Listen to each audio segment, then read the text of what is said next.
Insurance regulatory and development authority of India insurance ಅಡ್ವೈಸರ್ಸ್ಗೆ ಕೊಡ್ತಾ ಇರೋ ಕಮಿಷನ್ ನ ಕಡಿಮೆ ಮಾಡಬೇಕು ಅಂತ ಹೇಳ್ತಿದೆ. ಹೌದಾ? ಅದೇ ರೀತಿ ಪಾಲಿಸಿ ಹೋಲ್ಡರ್ಸ್ಗೆ ಹೆಚ್ಚಿಗೆ ಪ್ರಾಫಿಟ್ ಕೊಡಬೇಕು ಅಂತ ಕೂಡ ಹೇಳ್ತಾ ಇದೆ. ಇವೆರಡರ ಜೊತೆಲಿ ಇನ್ಶೂರೆನ್ಸ್ ಪೆನೆಟ್ರೇಷನ್ ಇನ್ನು ಹೆಚ್ಚಿಗೆ ಆಗಬೇಕು ಅಂತ ಹೇಳ್ತಿದೆ. ಎಲ್ಲಾನು ಇನ್ಶೂರೆನ್ಸ್ ಕಂಪನೀಸ್ ಮೇಲೆ ಡಿಪೆಂಡ್ ಆಗ್ತಿದೆ. ಹಾಗಿದ್ರೆ ಇನ್ಶೂರೆನ್ಸ್ ಅಡ್ವೈಸರ್ಸ್ ಅಥವಾ ಇಂಟರ್ಮೀಡಿಯೇಟರೀಸ್ ಆಫ್ ಇನ್ಶೂರೆನ್ಸ್ ಕಂಪನೀಸ್ಗೆ ಯಾರಿದ್ದಾರೆ ಅವ್ರಿಗೆ ಕಮಿಷನ್ಸ್ ಕಡಿಮೆ ಆಗತ್ತಾ? ಬನ್ನಿ ನೋಡೋಣ.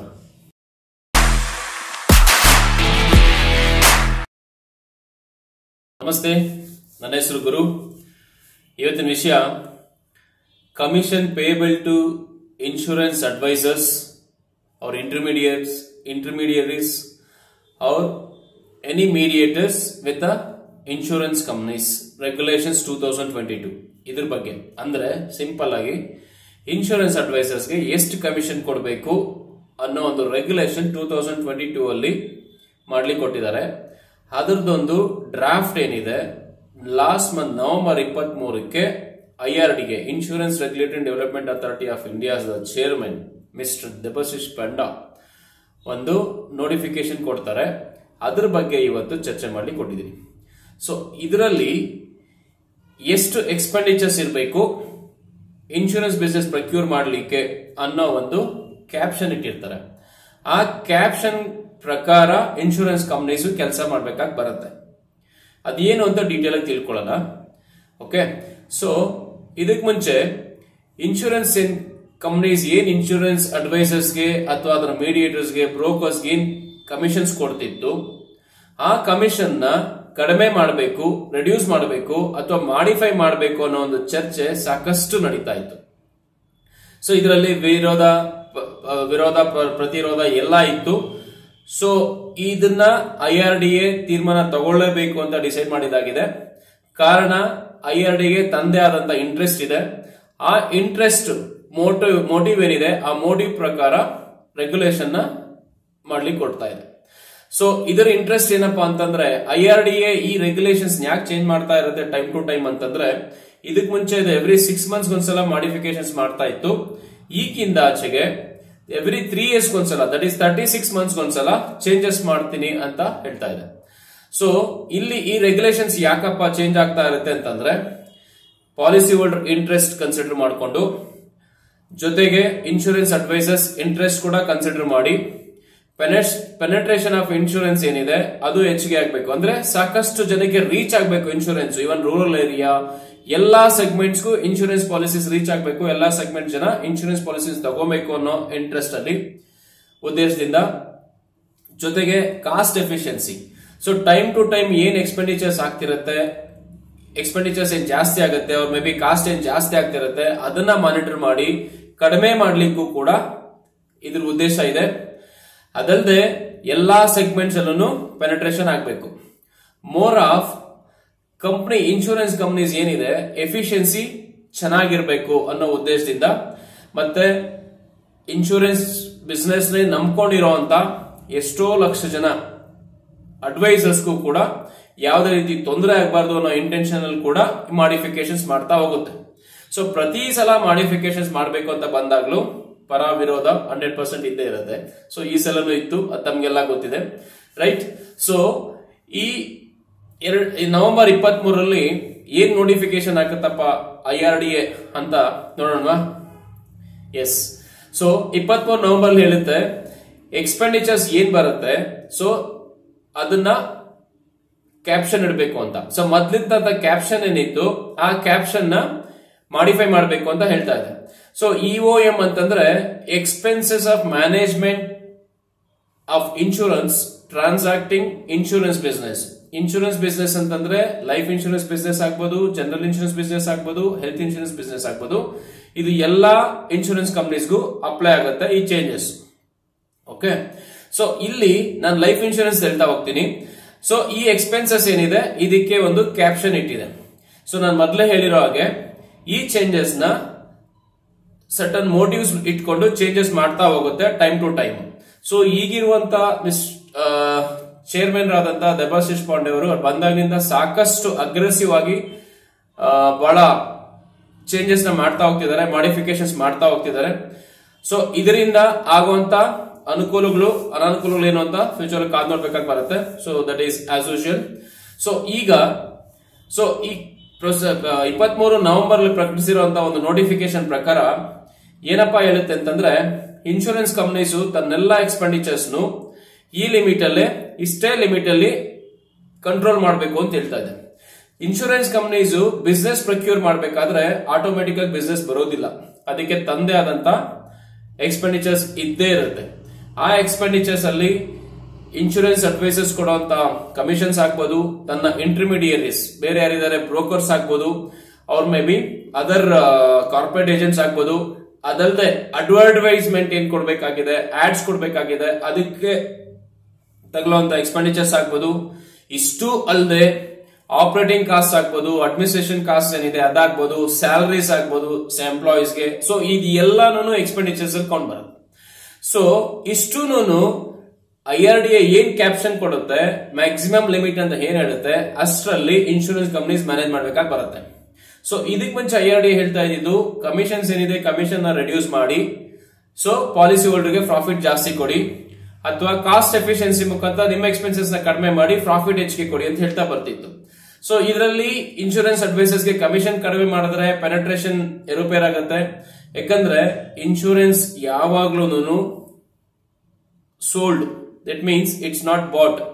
ಇನ್ಶೂರೆನ್ಸ್ ನ ಪಾಲಿಸಿ ಮಾರ್ಲೇಬೇಕು ನಾವು. ಸೊ ಕಸ್ಟಮರ್ಸ್ ತಾನೇ ಬೈ ಮಾಡುವಂತ ಪ್ರಮೇಯಗಳು ತುಂಬಾ ಕಡಿಮೆ ಇದೆ ಈಗ. ಸೊ ಈಗ್ಲೂ ಅಷ್ಟೊಂದು ಇಂಪಾರ್ಟೆನ್ಸ್ ಅಥವಾ ಅವೇರ್ನೆಸ್ ಇಲ್ಲದೆ ಇರೋದ್ರಿಂದ so insurance is sold not bought ಅಂತ ಹೇಳ್ತೀವಿ.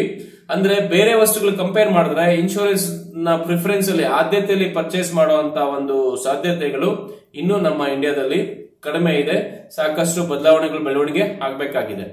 ಸೊ ಬೇರೆ ವಸ್ತುಗಳಂತಂದ್ರೆ ಮೇ ಬಿ ಮೊಬೈಲ್ಸ್ ತಗೊಳ್ಳಿ, ಲ್ಯಾಪ್ಟಾಪ್ಸ್ ತಗೊಳ್ಳಿ, ಮೇ ಬಿ ಕ್ಲಾಸ್ ತಗೊಳ್ಳಿ ಎಕ್ಸೆಟ್ರಾ, ಬೇರೆ ಎಲ್ಲ ಏನಂದ್ರೆ ಕಸ್ಟಮರ್ಸ್ ಆರ್ ಬಾಟ್, ಅವ್ರಿಗೆ ಯಾವ ಬೇಕೋ ಹೋಗಿ ತಗೊಳ್ತಾರೆ.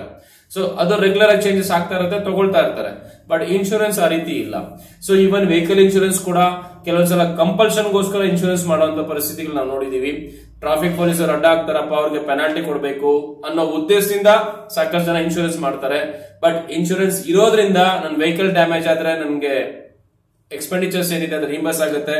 ಅವ್ರ ಮೇ ಬಿ ಬೇರೆಯವ್ರಿಗಾಗುವಂತ ಡ್ಯಾಮೇಜ್ ನ ಕಾಂಪನ್ಸೇಟ್ ಮಾಡ್ಲಿಕ್ಕೆ ಆಗುತ್ತೆ. ಸೊ ಈ ಥಾಟ್ ಅಲ್ಲಿ ಇನ್ಶೂರೆನ್ಸ್ ಮಾಡುವಂತದ್ದು ಕಡಿಮೆ ಆಗ್ತಿದೆ.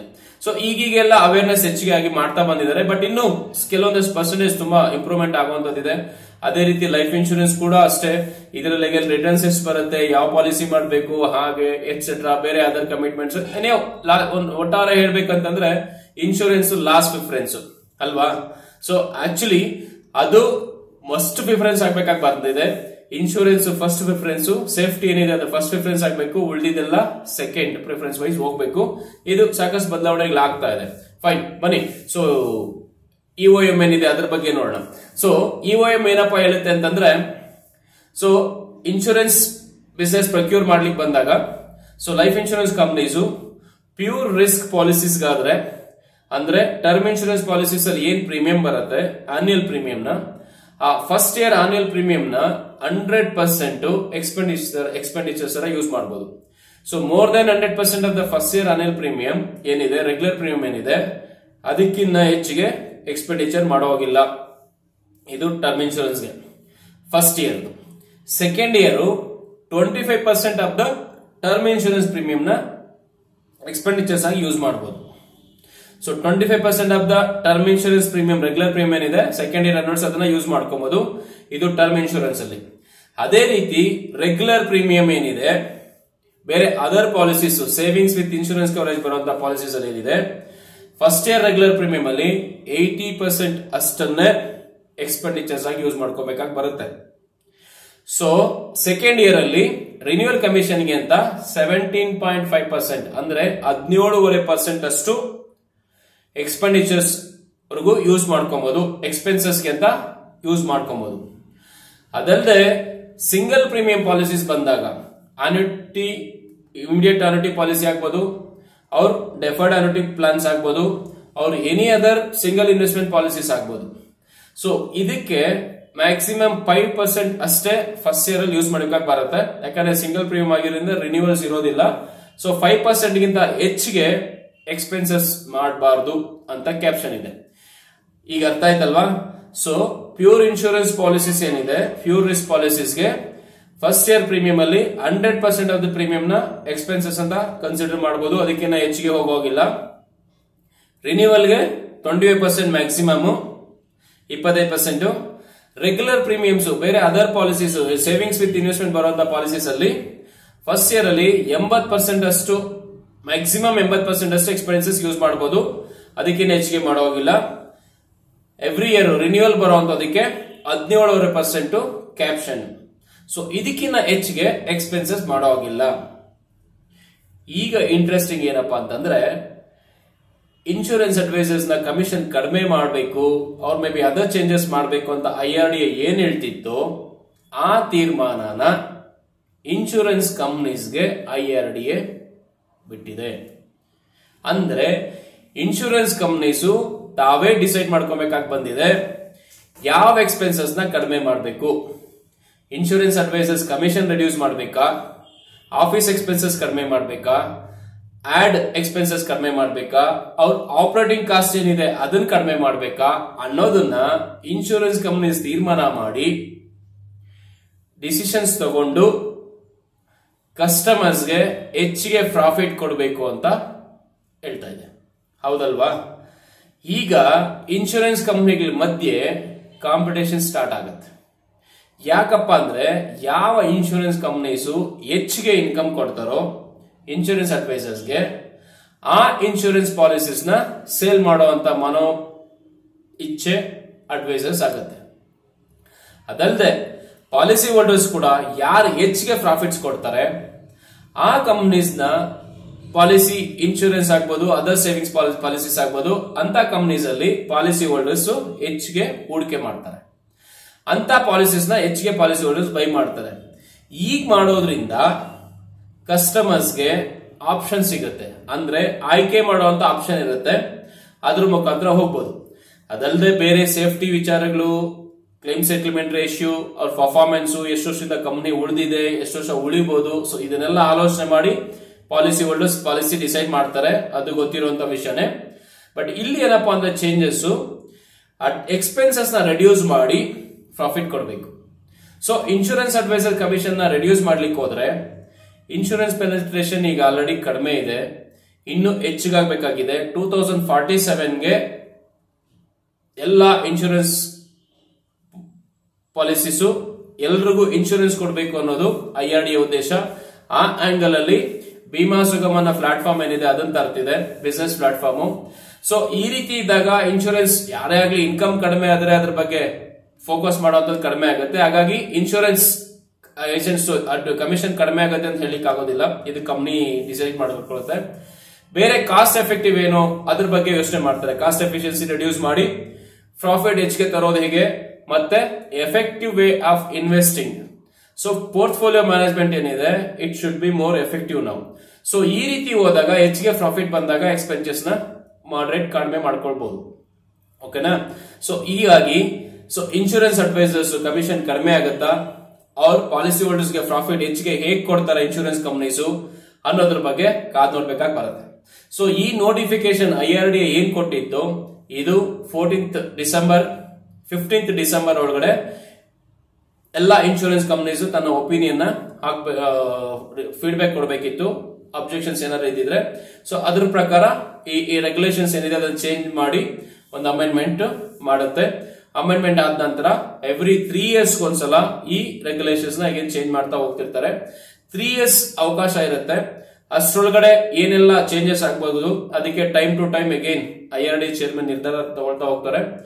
ಈ 3 years ಒಳಗಡೆ ಏನ್ ಎಫೆಕ್ಟಿವ್ ಆಗುತ್ತೆ, ಎಷ್ಟರ ಮಟ್ಟಿಗೆ ಕಾಸ್ಟ್ ಎಫೆಕ್ಟಿವ್ನೆಸ್ ಅಲ್ಲಿ ಎಕ್ಸ್ಪೆನ್ಸಸ್ ನ ಕಡಿಮೆ ಮಾಡಿ ಹೆಚ್ಚಿಗೆ ಪ್ರಾಫಿಟ್ ಕೊಡ್ತಾರೆ ಪಾಲಿಸಿ ಹೋಲ್ಡರ್ಸ್ಗೆ ಅನ್ನೋದು ಇನ್ಶೂರೆನ್ಸ್ ಕಂಪನೀಸ್ಗೆ ದೊಡ್ಡ ಚಾಲೆಂಜ್ ಅಂತ ಅನ್ಸುತ್ತೆ.